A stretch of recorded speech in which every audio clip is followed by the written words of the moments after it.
Dios los bendiga, hermanos. Sí, bueno. ¿Me escuchan? ¿Todo bien? Bueno. Vamos a abrir la palabra de Dios, hermanos, ahí en Juan capítulo 6, por favor. Vaya conmigo ahí en sus Biblias, en Juan capítulo 6. Cuando localice el texto, alce su Biblia, por favor. Juan capítulo 6. ¿Sí? Muy bien. Vamos a estar viendo de los versículos, primeramente Dios, del 1 al 15, con la ayuda del Señor.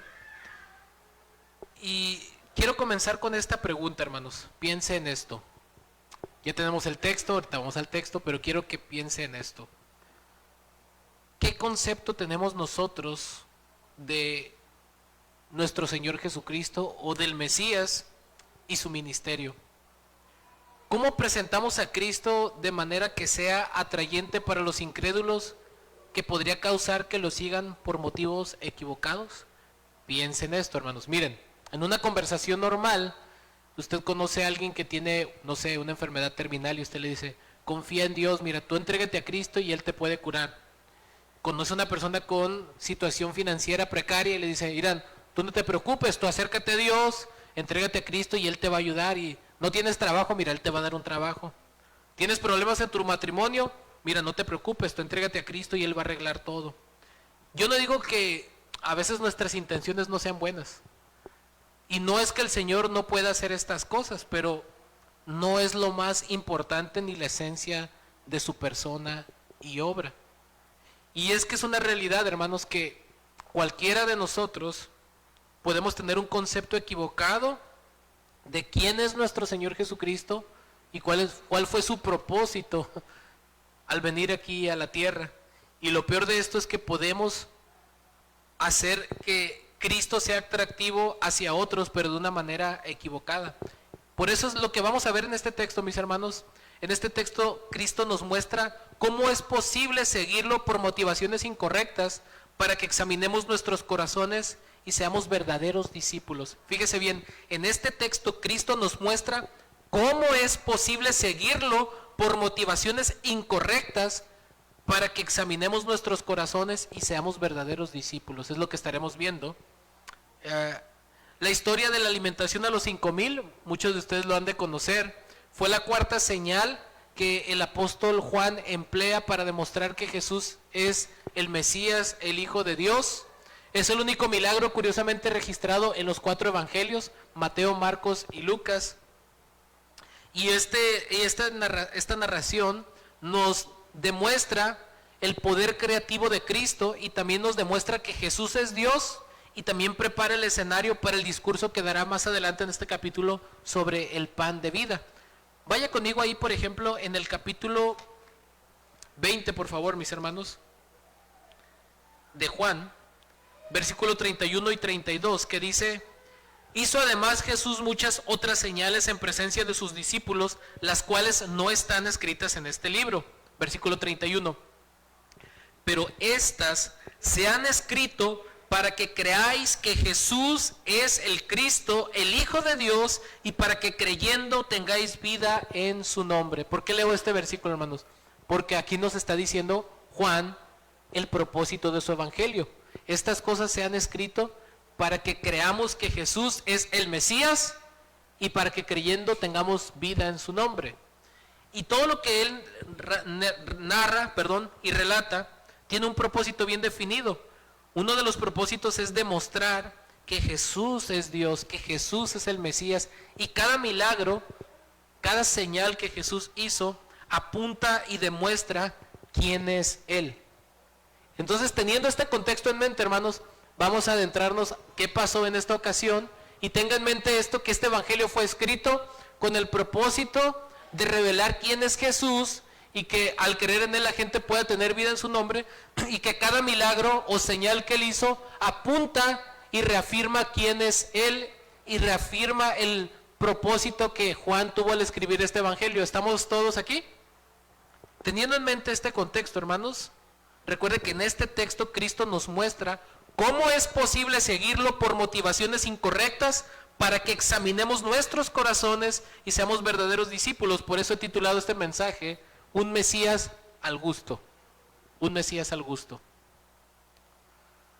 Vamos a ver en este relato de Juan, hermanos, vemos a nuestro Señor Jesucristo el Mesías como primeramente de los versículos 1 al 4, un Mesías que es seguido por las señales que hacía. Es lo que vamos a ver en los primeros 4 versículos. Un Mesías que es seguido por las señales que hacía. Dice el versículo 1 al 4. Después de esto, Jesús fue al otro lado del mar de Galilea, el de Tiberias, y le seguía una gran multitud porque veían las señales que hacían los enfermos. Entonces subió Jesús a un monte y se sentó allí con sus discípulos, y estaba cerca la Pascua, la fiesta de los judíos. ¿Qué vemos en estos 4 versículos en primer lugar, hermanos? Recuerda, estamos viendo la concepción que esta multitud tuvo acerca del Señor. En esencia, la gente busca un Mesías a su gusto. Por eso le he titulado Un Mesías al gusto. ¿Qué vemos aquí? Un Mesías que es seguido por las señales que hacía. Dice el texto, después de esto, ¿después de qué? En el capítulo 5, en el primer versículo, vemos, después de estas cosas había una fiesta de los judíos y subió Jesús a Jerusalén. ¿Se fija un patrón aquí en la narrativa de este evangelio? Después de estas cosas, después de esto. En el capítulo 5 hubo una fiesta judía, muy probablemente pudo haber sido la fiesta de los tabernáculos, y si esto fue así, pasó alrededor de unos 6 meses aproximadamente entre el capítulo 5 y 6. No está narrando cosas que pasaron de un día para otro. Después de todo esto, de lo que pasa en el capítulo 5, Jesús fue al otro lado del mar de Galilea, el de Tiberias. Nos está ubicando geográficamente donde sucede esto. Y dice el versículo 2, y le seguía, ¿qué dice? Gran multitud. Pero nos da la razón de por qué le seguían. Fíjese lo que dice el texto. Porque veían las señales que hacía en los enfermos. Yo quisiera que este texto dijera, y le seguía gran multitud, porque estaban tan interesados en cómo ser salvos, en cómo ser perdonados por el mensaje que él daba, porque habían entendido quién era él. Así es como yo quisiera que dijera el texto, pero Dios no cumple caprichos. El texto no dice eso. Nos da la razón por la cual esta gente seguía al Señor. ¿Cuál era la razón, hermanos? Pongan atención en el texto. Porque veían las señales que hacía. Y es curioso que la palabra que se traduce por milagro es la misma que se puede traducir como señal o milagro, porque una señal apunta a algo. Los milagros que hacía el Señor no era simplemente por hacer milagros, apuntaban a quién era Él, su mesianismo. A través de lo que Él hizo demostró ser el Hijo de Dios, el Mesías prometido. Le seguía una gran multitud porque veían las señales que hacía en los enfermos. Por ejemplo, en el capítulo 4, versículos del 46 al 54, vemos cuando él sanó al hijo de un oficial del rey. Y en el versículo 48, el Señor dice algo que confronta por los motivos por los cuales esta multitud lo seguía. Miren lo que dice el versículo 48 del capítulo 4. Entonces Jesús les dijo, si no viereis señales y prodigios, no creeréis. Note esto, hermanos. Versículo 48. Si no viereis señales y prodigios, no creeréis. Luego ya en el capítulo 5 del versículo 1 al 15 vemos cuando el Señor sanó al paralítico en el estanque de Betesda. Vemos aquí una progresión. Él hacía señales, prodigios, pero la gente lo seguía y él les reprocha en el capítulo 4, versículo 48. Entonces Jesús les dijo, si ustedes no ven señales y prodigios, no creen, no creerán. Hermanos, ¿esto es bueno o es malo? Por supuesto que es malo, porque ellos querían ver para creer. Si no palpamos, si no vemos, si no tenemos una experiencia, entonces no somos capaces de aceptar la revelación de Dios en las Escrituras, ver las obras de quien dijo que era Él. Ellos querían a fuerzas milagros. Ahora, ¿por qué entonces el Señor seguía haciendo milagros y sanando enfermos? ¿Qué acaso el Señor les estaba dando en su gusto? No. La respuesta la tenemos en Marcos 6:34, hermanos, en un pasaje paralelo a esto. Marcos 6:34. Aquí tenemos la respuesta de por qué, si el Señor sabía que estas multitudes le seguían por las señales que hacía, aquí tenemos la respuesta de por qué él aún así seguía haciendo estas señales. Versículo 34, y salió Jesús y vio una ¿qué? Gran multitud, y fíjese, y tuvo compasión de ellos, porque eran como ovejas que no tenían pastor, y comenzó a enseñarles muchas cosas. ¿Por qué Jesús, al final de cuentas, seguía haciendo milagros, seguía haciendo las señales y les enseñaba? Porque él era movido a compasión por esta gente que necesitaba la instrucción divina. Hermanos, miren, nosotros somos muy dados de que si nosotros hacemos un favor a alguien y vemos que esa persona no responde favorablemente, somos muy dados a decir, ya no voy a ayudar más a esta persona para que se le quite. No es así. Nosotros nos es fácil relacionarnos y tratar bien a los que nos tratan bien, pero a los que nos tratan mal o son hostiles hacia nosotros, tratamos de conservar nuestra distancia y justificamos hasta cierto punto el ser ásperos con ellos. ¿No es así? Pero noten lo que el Señor hizo, hermanos. Todo lo que Él hizo, lo hacía también movido por su compasión.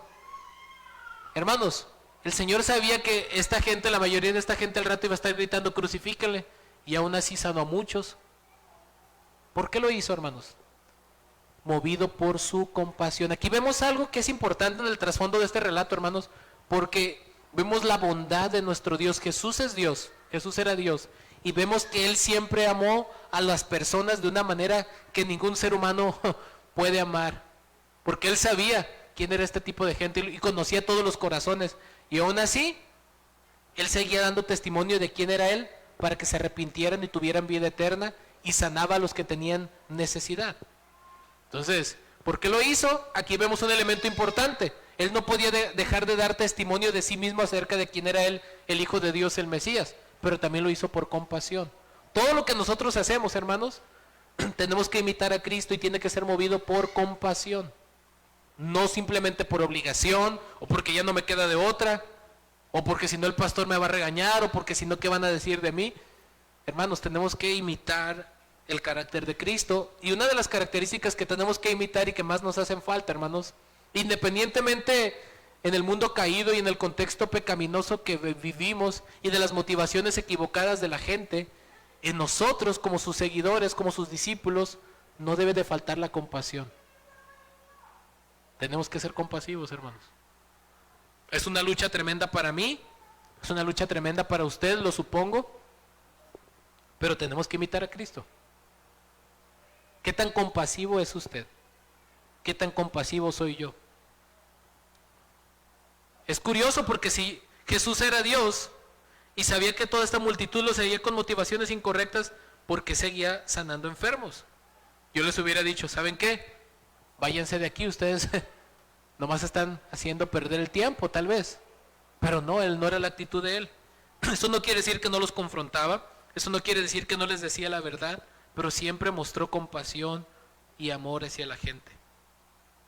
Hermanos, no solamente es predicar el evangelio y decirle a la gente lo que es, tenemos que mostrar verdadero interés y amor por las personas. Tenemos que tener compasión de aquellos que están en un camino equivocado yendo rumbo al infierno. Tenemos que tener compasión, hermanos. Tiene que emular de nosotros el carácter de Cristo y tenemos que reflejar esa compasión divina de la cual nosotros hemos sido receptores. Tenemos que decir la verdad, tenemos que confrontar el pecado, por supuesto, tenemos que ser valientes, pero también al mismo tiempo tiene que haber compasión de por medio, hermanos. No lo olvide. No olvide esto, y que no lo olvide mi propio corazón. Le seguía una gran multitud porque veía las señales que hacían los enfermos. Versículo 3, entonces subió Jesús a un monte y se sentó allí con sus discípulos. Es interesante, hermanos, porque el texto nos dice en el versículo 4 que estaba cerca la Pascua, la fiesta de los judíos. Entonces, algunos comentaristas dicen, bueno, al subir a un monte, eso le recordaría al pueblo de alguna manera a Moisés, porque más adelante ellos dirían, este es el profeta, ¿no? Y Dios había prometido un profeta mayor que Moisés, entonces al ver esas cosas ellos entenderían que Él era ese profeta prometido, porque nuestro Señor Jesucristo fue sacerdote, profeta y rey. Fue un profeta mayor que Moisés, fue el mayor rey de todos los reyes que hubo, y fue el sumo sacerdote porque Él es el que nos reconcilia con Dios por medio de su sacrificio. Y de alguna manera u otra estaba como haciendo una comparativa con la historia del pueblo de Israel. Esto le recordaría a Moisés. Subió al monte. No lo puedo decir con certeza que eso fue así, por eso subió al monte, pero algunos comentaristas hacen esa observación de que estaba cerca la fiesta de la Pascua. ¿Qué se celebraba en la Pascua? Recuerdan que cuando el pueblo de Israel iba a ser liberado de Egipto, ellos tenían que sacrificar un cordero y manchar los dinteles con la sangre para que el ángel destructor matara solamente a los de los egipcios y el pueblo de Israel saliera libre, para que pudieran finalmente a través de esa plaga poder ser libres de la esclavitud de Egipto. De hecho, Pascua significa pasar por alto, y recordaría eso. De hecho, Cristo es nuestra Pascua. Por medio de Él la ira de Dios pasa sobre nosotros y somos libres de la ira de Dios. De alguna manera, todo lo que el Antiguo Testamento apuntó, aterriza y apunta a Cristo. Estaba cerca la fiesta de la Pascua, la fiesta de los judíos. Se sube al monte y se sienta allí con sus discípulos. El sentarse implica que Él iba a enseñar. Entonces, ¿qué vemos aquí, hermanos? De los versículos 1 al 4. Un Mesías que es seguido por las señales que hacía. ¿Qué podemos aprender de esto? ¿Por qué lo seguía la gente, según este texto? Porque veía las señales que hacía. ¿Por qué nosotros venimos a la iglesia? ¿Por qué nosotros seguimos a Cristo? ¿Por qué nosotros le decimos a la gente que siga a Cristo? ¿Acaso es porque, mira, si tú vienes a Cristo, Él va a sanar tu enfermedad, Él va a reparar tus finanzas, tu matrimonio se va a arreglar, si tus hijos andan mal, van a andar bien? ¿Es que acaso queremos obtener algún beneficio terrenal por seguirlo? ¿O realmente entendemos que el propósito de seguirlo es la salvación? Piénselo. Cuando todo está bien, ustedes de esos que con mucha euforia, gozo y contentamiento está aquí en la iglesia el domingo cantando himnos, pero si algo sale mal, 2, 3 domingos y ya no se ve.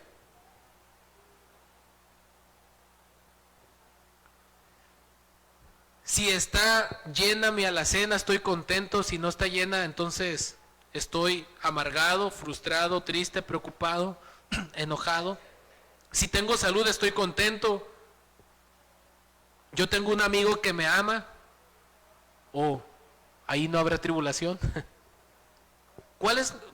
¿Cómo nosotros concebimos, hermanos, la obra de nuestro Señor Jesucristo? Tiene repercusiones muy prácticas en nuestra vida, hermanos. Piénselo. Está triste porque el día de ayer no pudo comer carnes y pudo comer puros frijoles con queso y tortilla. Gloria a Dios, es un gran manjar. Pero ¿es que acaso nuestro contentamiento, nuestro gozo está condicionado a lo que nosotros esperamos recibir aquí en el ahora de Cristo, o entendemos que su obra trasciende lo terrenal? ¿Cuál es la motivación por la cual usted está siguiendo a Cristo? ¿Y cómo presenta a Cristo a otros cuyas motivaciones pueden ser equivocadas? No, pues, ¿quién no quiere entregarse a un Dios que te va a resolver todos los problemas, no? Y si me arrepiento de mis pecados y creo en Cristo y aún así Dios no me sana, y aún así todavía no encuentro trabajo, y si me entrego a Cristo y aún así mi matrimonio no se arregla o mis hijos no van a la iglesia, ¿tengo que seguir a Cristo? ¿Se fija? Nuestro concepto que tengamos de Cristo y por qué lo seguimos definirá nuestras acciones. ¿Por qué está usted aquí en este momento? Y no es un regaño, no piense que lo esté regañando. ¿Por qué estamos aquí, hermanos? ¿Cuál es nuestra motivación primaria? Esta gente lo seguía porque veía las señales que hacía a los enfermos. Pero déjeme suponer, con toda la buena intención, que usted y yo estamos aquí no por lo que el Señor pueda darnos terrenalmente o no darnos, sino porque Él nos ha dado lo más grande y valioso que nosotros no podíamos ganar por nuestros propios esfuerzos: el perdón de nuestros pecados, vida eterna, una herencia incorruptible en los cielos. Por eso estamos aquí, ¿o no? O venimos a ver, no sé, la alabanza, a X pastor, a X hermano, a socializar. Todas esas cosas no digo que sean malas y es parte de el paquete, ¿no? Gloria a Dios por eso, pero no es lo principal.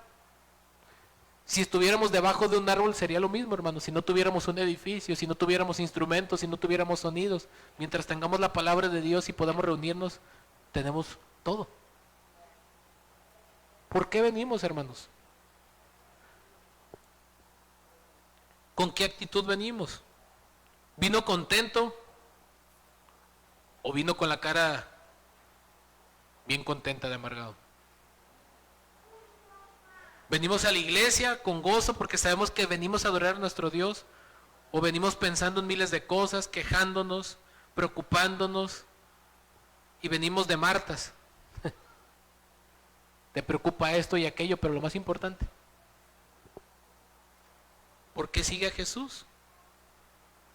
Es que yo tengo la promesa de que Él me va a dar lo que yo quiero. ¿Y qué es lo que quieres? Una casa y un carro del año. Pues Dios te bendiga. Yo no estoy diciendo que esas cosas no son buenas o que Dios no bendice de esa manera, pero no es lo importante. Si tenemos una casa o un carro, ¿eso qué? En cuestión de nuestra alma. La vida del hombre no consiste en los bienes que posee, enseñó nuestro Señor. ¿Es que acaso no nos hemos dado cuenta que lo más importante es nuestra alma? El cascarón puede estar adornado con perlitas de oro, pero si por dentro está podrido, ¿de qué sirve? Dios nos ha librado de lo que para nosotros era imposible. Estábamos muertos en delitos y pecados, estábamos esclavizados al pecado y Él nos dio vida juntamente con Cristo. Por gracia somos salvos. Y eso es lo más glorioso por lo cual estamos aquí.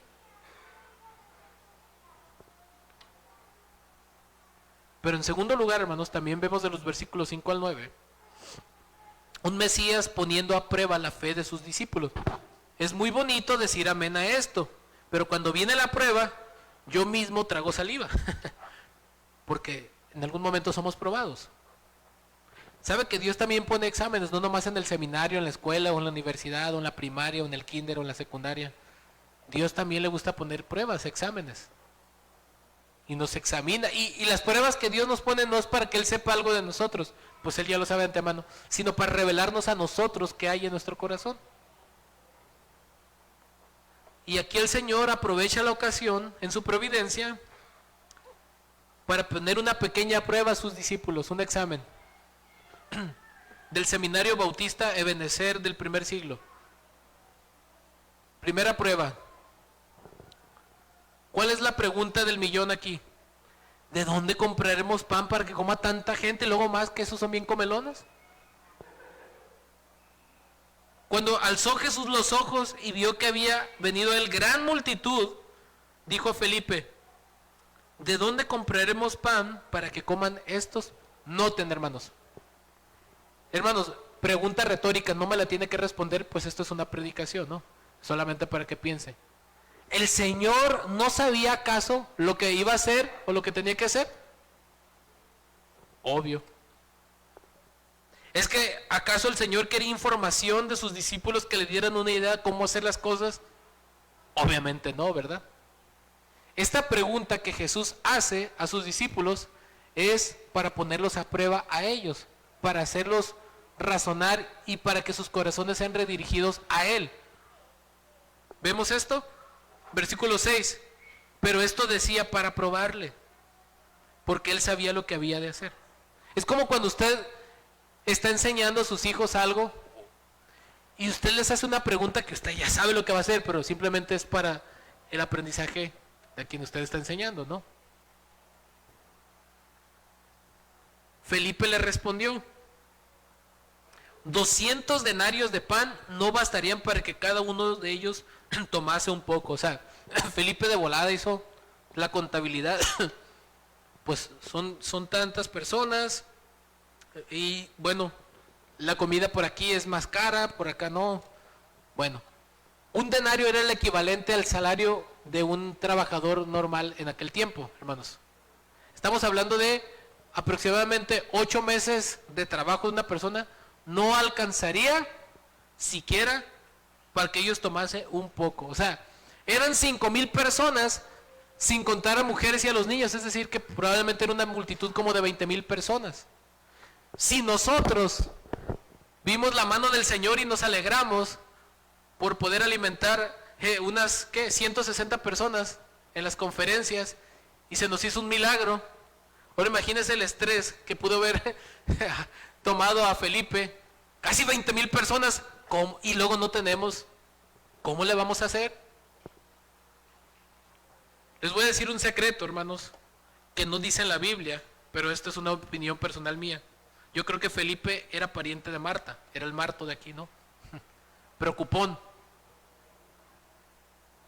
¿Cómo le vamos a hacer? Es mucha gente. Y él empezó a pensar logísticamente, incluso hasta matemáticamente, y todo lo que termina en mente y casi queda de mente. Porque ¿cómo le iba a hacer para alimentar a tanta gente? Pero se le estaba olvidando un detalle bien importante ahí a nuestro hermano Felipe. El dador de la vida, el dueño de todas las cosas, el todopoderoso, quien tenía la solución, estaba enfrente de sus narices. Un pequeño y grande detalle, ¿no? A diferencia de nosotros. ¿Cómo le vamos a hacer? 200 denarios de pan no bastaría para que cada uno de ellos tomase un poco. Y todavía para añadirle todavía como más ironía al asunto, uno de sus discípulos, Andrés, hermano de Simón Pedro, le dijo: aquí está un muchacho que tiene 5 panes de cebada y 2 pececillos más. ¿Qué es esto para tantos? Obviamente no crean que tenía la intención de compartir ese lonchecito con toda la multitud. Es como para decir, mira, es absurdo, ¿cómo le vamos a hacer para alimentar a tanta gente? Y de eso absurdo vemos más adelante lo que el Señor hace, ¿no?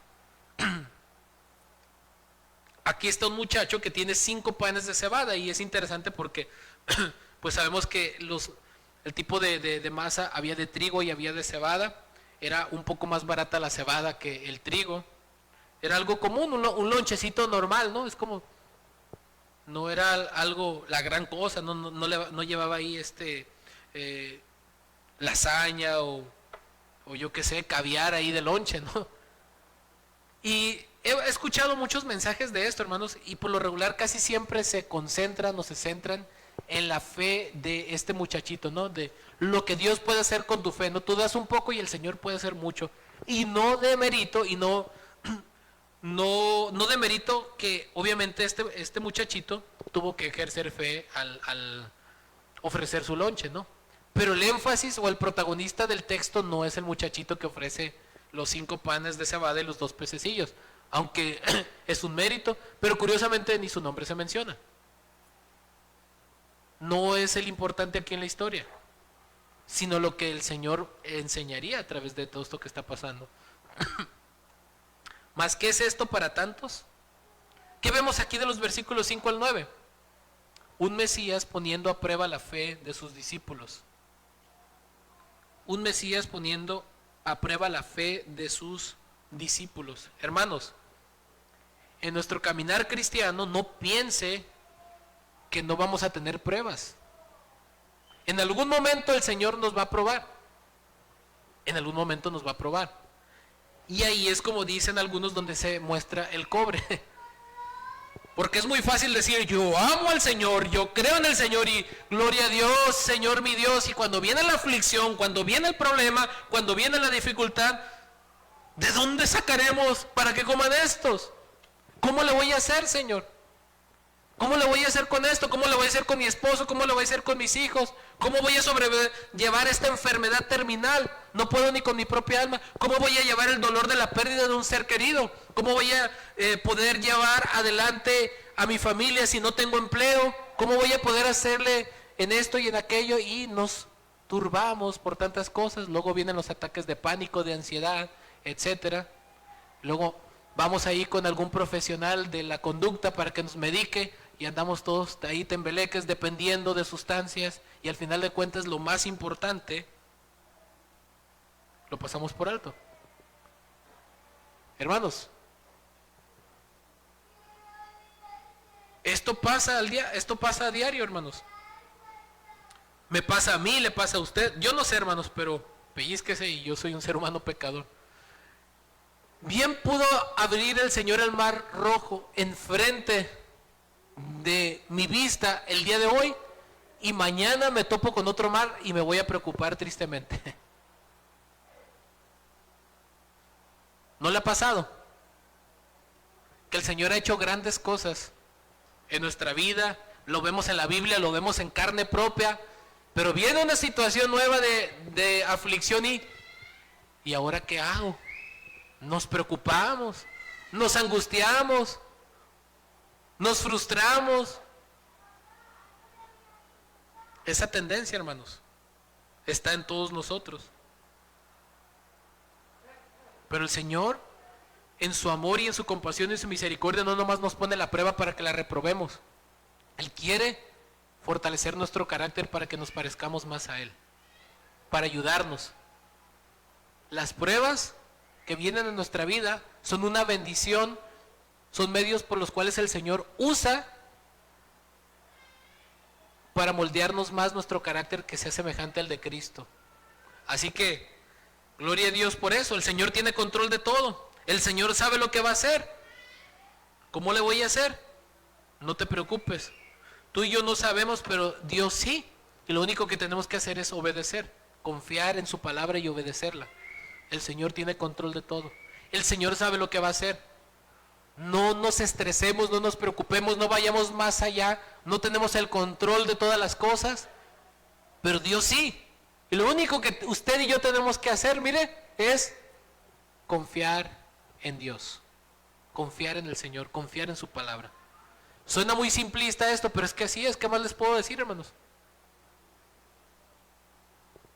El Señor sabe lo que va a hacer, pero Él demanda fe y obediencia de nuestra parte. Entonces vemos a un Mesías que es seguido por las señales que hacía. Vemos a un Mesías poniendo a prueba la fe de sus discípulos, y de los versículos 10 al 13 vemos a un Mesías proveedor de las necesidades físicas de la multitud. Vemos a un Mesías proveedor de las necesidades físicas de la multitud. Mira lo que dice el texto, versículos del 10 al 13. Entonces Jesús dijo: haced recostar la gente. Y había mucha hierba en aquel lugar, y se recostaron como en número de 5,000 varones. Y tomó Jesús aquellos panes, y habiendo dado gracias, los repartió entre los discípulos, y los discípulos entre los que estaban recostados, asimismo de los peces, cuanto querían. Y cuando se hubieron saciado, dijo a sus discípulos: recoged los pedazos que sobraron, para que no se pierda nada. Recogieron pues y llenaron 12 cestas de pedazos, que de los 5 panes de cebada sobraron a los que habían comido. Hermanos, quiero que noten algo. Vemos a Felipe diciendo: 200 denarios de pan no bastarían. Vemos a Andrés, hermano de Simón, trayendo al muchachito con los panes de cebada y los pescadillos, y diciendo: ¿qué es esto para tantos? Y podemos quedarnos con la finta de que los discípulos no confiaban en Dios. Pero a pesar de que ellos estaban aprendiendo a confiar en el Señor, noten algo importante. El Señor les dijo: hagan recostar la gente. Había mucha hierba en aquel lugar, y se recostaron como número de 5,000 varones. Y tomó aquellos panes, y habiendo dado gracias, los repartió entre los discípulos, y los discípulos entre los que estaban recostados. A pesar de su débil fe, pero ellos fueron obedientes. Nota un elemento aquí, miren. Esta es una característica de los discípulos de Jesús. A veces nuestra fe flaquea, pero a pesar de que nuestra fe a veces es débil, eso no quita que nuestra fe no sea genuina y que haya obediencia de por medio. Ponga atención, porque la incredulidad total, eso es sinónimo de impiedad. ¿Sí? Los discípulos tuvieron esta lucha, esta prueba, dudaron hasta cierto punto, flaquearon, pero eran discípulos y obedecieron. ¿Se fija? Hermanos, nuestra fe puede flaquear en ciertas ocasiones, pero eso no quita que vas a dejar de orar, de leer la Biblia, de congregarte, de hablarle de Cristo a otros, de hacer lo que nos corresponde. No entendemos cómo el Señor va a hacer las cosas, y estamos afligidos y estamos en la lucha, pero tenemos que obedecer en medio de la aflicción. ¿Se fija? No tenemos que retroceder.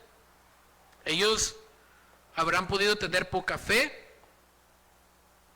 pero era una fe real, hermanos. Era una fe real. Y esa fe implicaba obediencia. Porque cuando dijo, haced recostar a la gente, está en imperativo, es un verbo en imperativo. Estaba dando una orden. El Señor ordenó, ellos obedecieron, hicieron recostar a la gente. En los evangelios sinópticos nos dice que eran 5,000 varones, pero sin contar las mujeres y los niños, así que imagínense la gran multitud. Y en aquel tiempo la gente tenía más niños, no era como la sociedad de ahora. Y luego comían, yo creo que mejor que nosotros.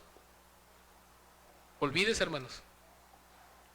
Imagínense cuántos pececillos y cuántos panes no debe haber multiplicado el Señor, ¿no?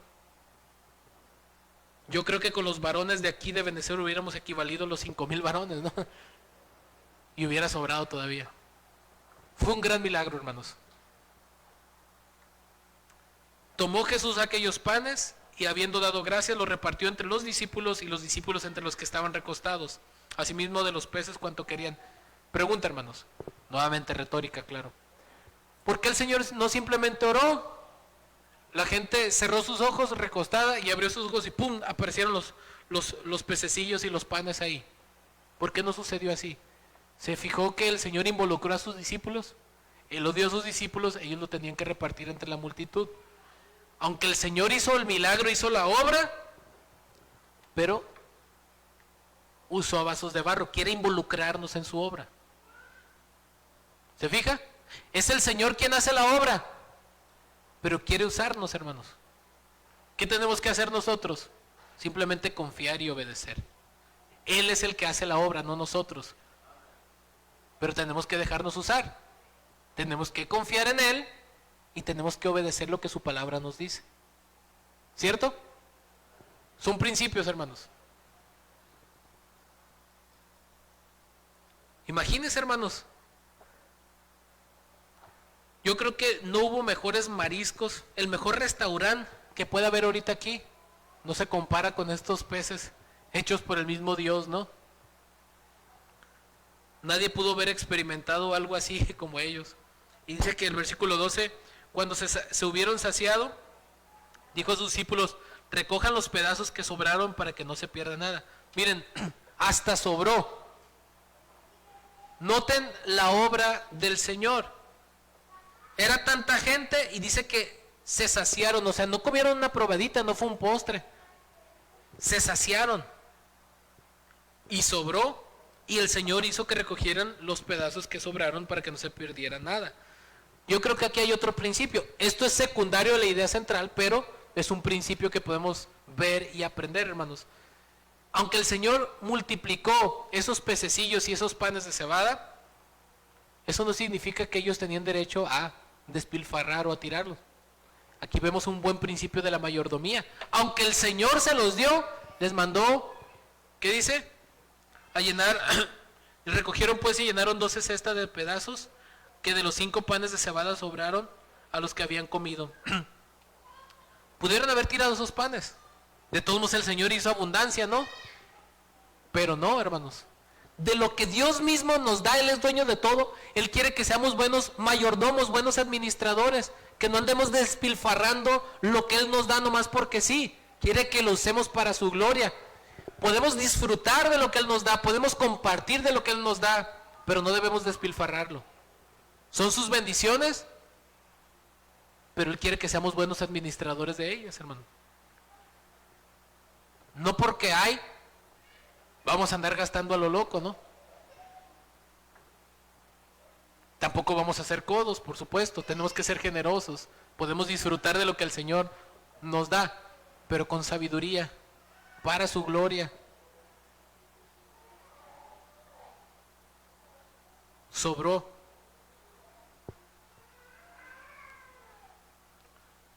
El Señor les manda entonces que recojan de lo que había sobrado. Es una enseñanza entre la provisión soberana del Señor y la buena mayordomía que Él espera de nosotros. Entonces recogieron pues y llenaron 12 cestas de pedazos que de los 5 panes de cebada sobraron a los que habían comido. Aquellos hombres entonces, bueno, aquí ya entramos al siguiente encabezado. Entonces hemos visto en primer lugar un Mesías que es seguido por las señales que hacía, un Mesías poniendo a prueba la fe de sus discípulos, un Mesías proveedor de las necesidades físicas de la multitud, pero de los versículos 14 al 15 vemos un Mesías aclamado y seguido por motivaciones incorrectas. Fíjese bien, un Mesías aclamado y seguido por motivaciones incorrectas. Fíjese lo que dice el texto. Versículo 14 y 15. Aquellos hombres entonces, fíjese bien, viendo la señal que Jesús había hecho, dijeron: este verdaderamente es el profeta que había de venir al mundo. Pero entendiendo Jesús que iban a venir para apoderarse de él y hacerle rey, volvió a retirarse al monte él solo. Un Mesías aclamado y seguido por motivaciones incorrectas. ¿Por qué el Señor no aceptó que lo hicieran rey en ese momento si él en efecto era rey? ¿No dice la Escritura, Rey de reyes y Señor de señores? ¿No es el rey prometido del linaje de David? ¿Jesús es rey o no es rey? Por supuesto, él es Señor de señores, Rey de reyes. ¿Y por qué no aceptó que esta multitud lo hicieran rey? Mire, aquí me parece pertinente leer un comentario bíblico de un comentarista llamado León Morris. Fíjese lo que dice. Jesús vio el efecto que aquello había causado en la multitud y se dio cuenta de que querían hacerle rey.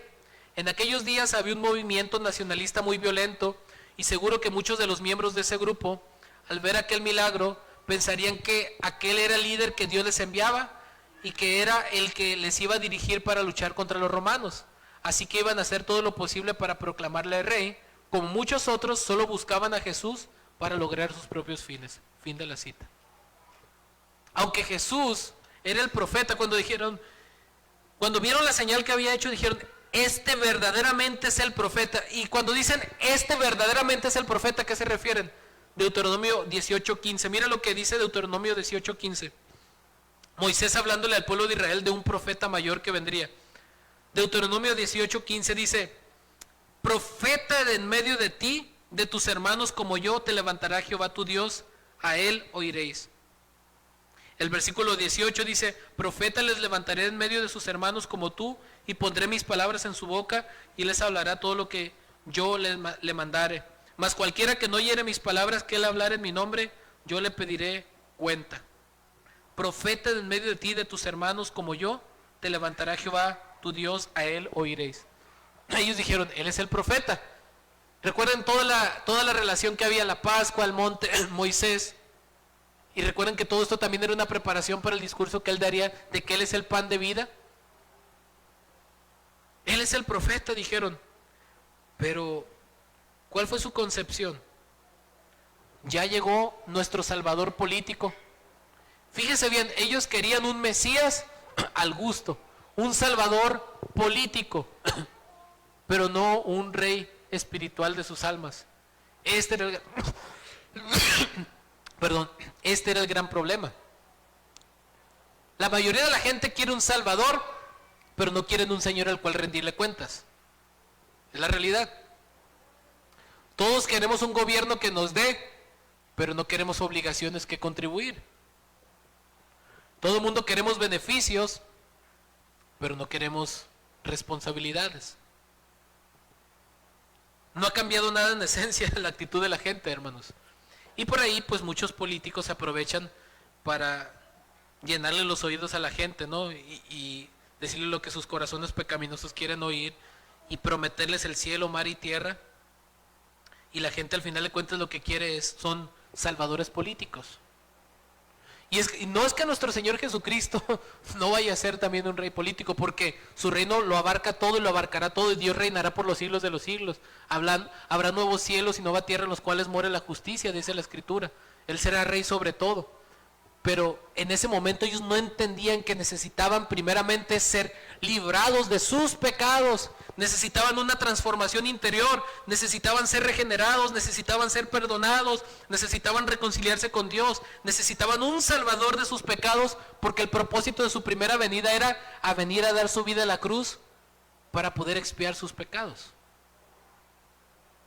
Obviamente en su segunda venida Él va a venir como rey divino, justo. Pero ellos no querían un salvador de sus pecados, Ellos no querían un salvador de sus pecados, ellos querían un rey político. O como leímos en el comentario de Leon Morris, como muchos otros solo buscaban a Jesús para lograr sus propios fines.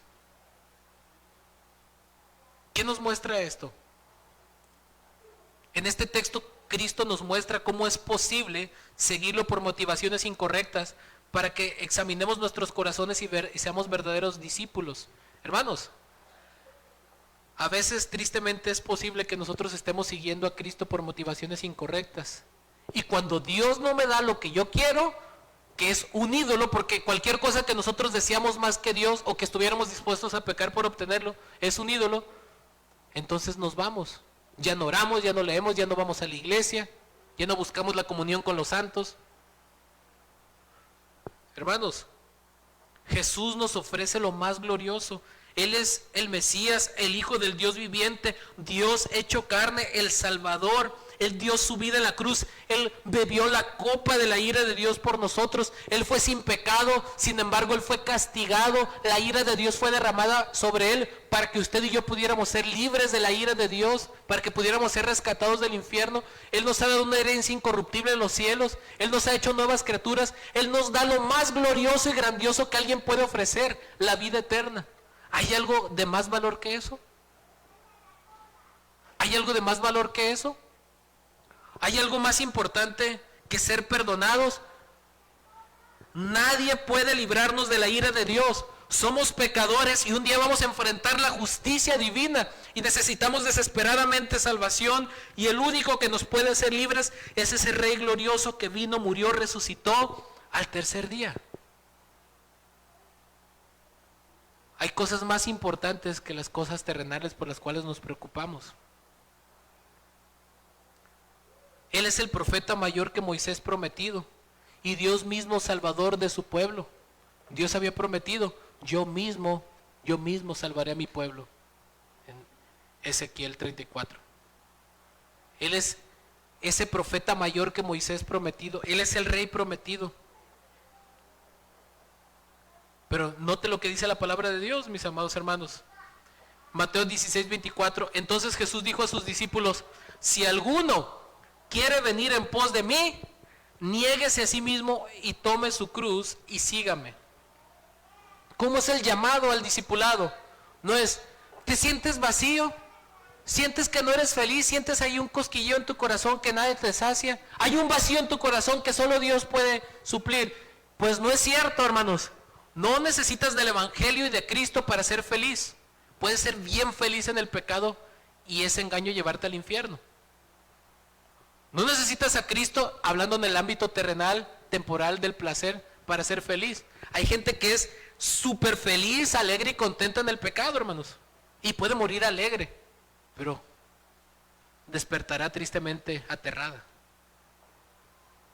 Jesús no vino para que nosotros nos suframos, para que seamos felices, para tenernos como reyes contentos. Él vino por algo más importante. Nosotros estamos bajo la ira de Dios, somos pecadores, necesitamos desesperadamente salvación de la ira de Dios, y Él vino y dio su vida en la cruz para podernos librar del infierno. Y Él derramó su amor de una manera que no podemos comprender, y por eso Juan no tuvo otras palabras que decir: de tal manera amó Dios al mundo. No se puede describir ese amor. De tal manera Dios amó al mundo que envió a su Hijo unigénito para que todo aquel que en Él cree no se pierda, mas tenga vida eterna. Mire lo que dice Lucas 14, 25 al 33. Y con esto terminamos. Grandes multitudes iban con Él y volviéndose les dijo: escuchen, si alguno viene a mí y no aborrece a su padre y madre y mujer e hijos y hermanos y hermanas, y aún también su propia vida, no puede ser mi discípulo. Escuchen, dice que si alguien no se aborrece a sí mismo, no puede ser su discípulo. Y el discurso de ámate a ti mismo, aumenta tu autoestima, dice que si alguien no se aborrece a sí mismo, no puede ser su discípulo. Porque por naturaleza nos amamos demasiado, estamos preocupados por cumplir nuestros propios fines. Pero el Evangelio nos invita a renunciar a todo aquello que no sea Cristo. Y el que no lleva su cruz y viene en pos de mí no puede ser mi discípulo. Porque ¿quién de ustedes, queriendo edificar una torre, no se sienta primero y calcula los gastos a ver si tiene lo que se necesita para acabarla. No sea que después que haya puesto el cimiento y no pueda acabarla, todos los que la vean comienzan a hacer burla de él, diciendo, este hombre comenzó a edificar y no pudo acabar. ¿O qué rey al marchar a la guerra contra otro rey no se sienta primero y considera si puede hacer frente con 10,000 al que viene contra él con 20,000? Y si no puede, cuando el otro está todavía lejos, le envía una embajada y le pide condiciones de paz.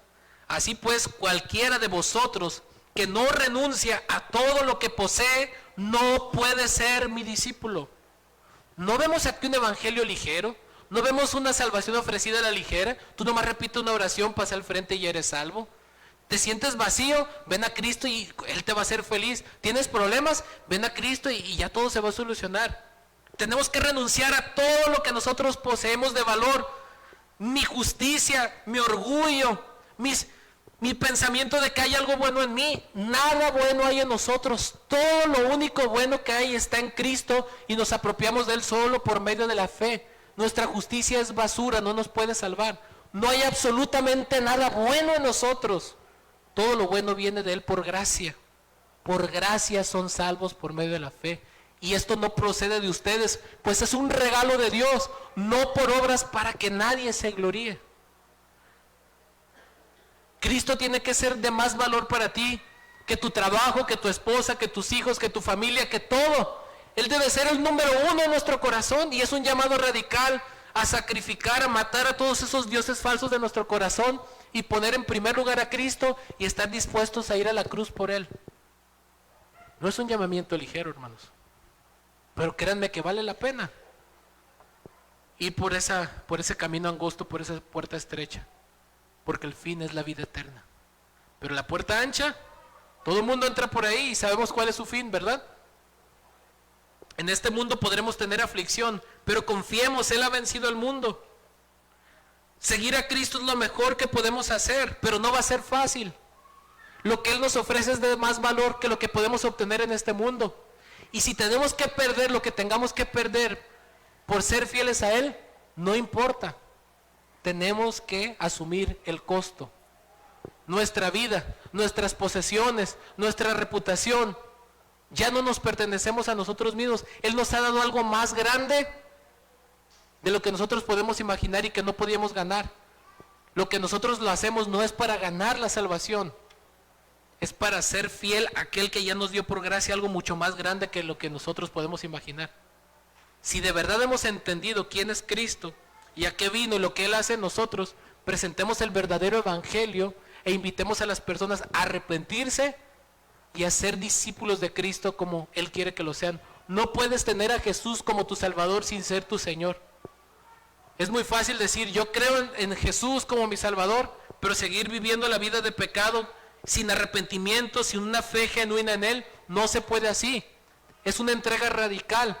Arrepiéntete de tus pecados y confía en Él, solo en Él para tu salvación, y no te apoyes en tu propia justicia. Solo Cristo salva. Es un llamado radical. Es un llamado radical. Pareciera una contradicción, pero no estamos diciendo que la salvación sea por obras, sino que esta gracia, esta fe, nos va a hacer que renunciemos a todo aquello que nosotros consideramos de más valor, como Pablo lo dijo, pero todo eso lo tengo como pérdida por el conocimiento de Cristo. Todos mis títulos, mi reputación, que yo no soy nada. Mi mayor éxito en la vida fue haber reconocido mi bancarrota espiritual, mi fracaso moral espiritual, que yo no soy nada, porque fue entonces cuando me apropié de esa gracia, de esa justicia que está fuera de mí, que está en la cruz, y gracias a Él soy justificado, soy perdonado, y por eso tengo valor, por lo que Él hizo por mí en la cruz, no por lo que yo soy o merezco. Cristo lo es todo, o no es nada para nosotros. No hay términos medios. La gente quiere un Mesías al gusto, pero nosotros no podemos presentar a un Jesús equivocado. Examine sus motivaciones, mis amados hermanos. ¿Por qué estamos aquí? ¿Por qué hacemos lo que hacemos? ¿Acaso lo hacemos convencidos de que nuestro Señor, el Mesías prometido, ha muerto y ha resucitado por nosotros y que tenemos vida eterna y que hacemos las cosas realmente porque estamos agradecidos por esa salvación que Él nos ha dado? ¿O estamos haciendo las cosas pensando que nuestras obras son las que nos van a salvar ante Dios? Examine. Cuando las cosas están bien o cuando las cosas están mal, el Señor es el que nos sostiene. Confíe en Él, ame a Cristo, siga a Cristo, obedezca a Cristo, permanezca en Cristo y verá que al final el gozo que Cristo nos va a dar no se va a comparar en nada con todo lo que aquí podamos experimentar de gozo. Permanezcamos fieles. No creamos ni presentemos un Mesías al gusto. Presentemos al Cristo de la Biblia, al Mesías, al Hijo del Dios viviente, quien es el único que nos puede librar de la ira venidera por medio de su sacrificio y su resurrección. Él es nuestro Rey. Y no es nuestro Rey por lo que nos pueda dar aquí terrenalmente, sino por el reino inconmovible que Él ya ganó. Y todas las bendiciones y riquezas espirituales que tenemos en Él y la gloria que en nosotros ha de manifestarse cuando estemos en su presencia. Ahí viene lo bueno. Mientras aquí tenemos que esperar con paciencia, ser fieles, confiar en Él y obedecerle. No se desespere, mis amados hermanos. En este mundo podremos tener aflicción, pero confía en el Señor, ha vencido al mundo. Y para eso también estamos los unos a los otros, para ayudarnos en nuestra santificación, para motivarnos, para alentarnos, para motivarnos al amor y a las buenas obras. Por eso no dejemos de congregarnos como algunos los tienen por costumbre. Seamos fieles, oremos unos por otros, sigamos meditando las Escrituras, creciendo en el conocimiento y en la gracia de nuestro Señor Jesucristo y prediquemos el único evangelio que puede salvar de la condenación eterna. Que nuestro Señor Jesucristo murió, resucitó al tercer día y Él es Dios hecho carne y solamente por medio del arrepentimiento y fe en Él la gente puede tener vida eterna. ¿Un Mesías al gusto? No. El Mesías en el cual nosotros hemos creído es aquel que nos ha presentado su palabra, en el cual hemos puesto nuestra confianza, en el cual tenemos nuestra esperanza y al cual debemos de ser fieles hasta la muerte. Que el Señor nos ayude, hermanos, a vivir y a predicar a este Cristo glorioso, no al Cristo falso que la gente quiere a su manera. Que Dios nos ayude a ser fieles porque no es fácil. Y cuando venga la lucha, la tentación o la prueba, hermanos, acuérdese en quién ha creído y quién ha vencido por usted. Que el Señor nos ayude. Oremos. Señor amado, te damos gracias porque tu palabra es clara, Señor. Perdona nuestros pecados, Señor. Perdónanos por querer tener conceptos equivocados acerca de la obra de nuestro Señor. Perdónanos por querernos desviar tras dioses falsos. Ayúdanos a entender que lo que poseemos de más valor es a nuestro Señor Jesucristo, tu palabra, tu Espíritu Santo. Gracias por tu iglesia. Y aunque en este mundo hay aflicciones, y aunque tengamos que ser probados, Señor, ayúdanos a ser fieles y a estar gozosos, porque tú nos has dado por gracia algo súper grandioso y valioso, que es la salvación de nuestras almas, que podamos vivir y proclamar a este Cristo glorioso que solamente Él puede dar perdón de pecados, porque solamente Él es Dios hecho carne, que pudo dar su vida en la cruz y resucitar. Él es el Mesías, Él es el Hijo de Dios, Él es el Salvador, Él es el Señor, el Dios viviente, nuestro Señor Jesucristo, en quien hemos puesto nuestra confianza, Señor.